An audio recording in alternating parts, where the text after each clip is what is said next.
السلام عليكم ورحمة الله وبركاته. اخواتي وحبايبي، النهاردة هنعمل لكم وصفة طلبت مننا كتير. وصفة الحواوشي ان شاء الله هتعجبكم بإذن الله. مع المقادير دلوقتي والطريقة، وهي سهلة جدا.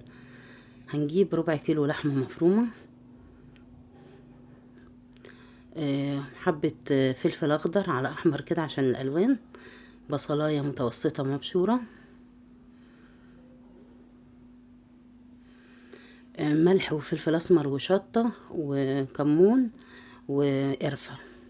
دي التوابل بتاع الحواوشي، تطلع لكم احلى حواوشي. بعد كده بنعجنها زي ما حضراتكم شايفين كده، عشان ايه؟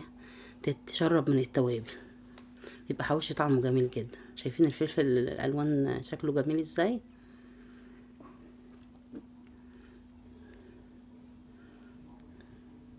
المقدار ده حوالي بيعمل 3 ترغيفة حلوين من ربع كيلو لحمة بس. شايفين؟ لازم نعجن فيه كويس كده. بعد كده بنجيب العيش البلدي الجميل، هبقى اعمل لكم طريقته ان شاء الله على الصفحة. وبنقسمهم تقريبا 3 كور كده، وبنحشي كل رغيف بكورة منهم. شايفين الكمية حلوة ازاي؟ ممكن يعمل 4 ترغيفة المقدار ده، بس ايه، يبقى اللحمة اقل يعني. شايفين؟ ايه رأيكم؟ بعد كده بنبططه حلو كده، عشان ايه؟ اللحمة تبقى متماسكة مع الرغيف.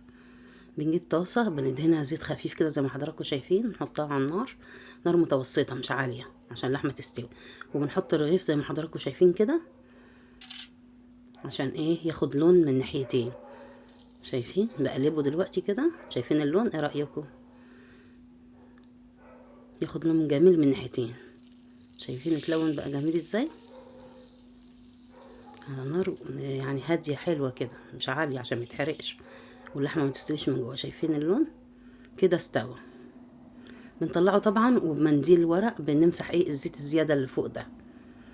وبنقدمه بقى كده مع سلطة الطحينة، فلفل اخضر، خيار، بطاطس، وبالهنا والشفا ان شاء الله. والسلام عليكم ورحمة الله وبركاته.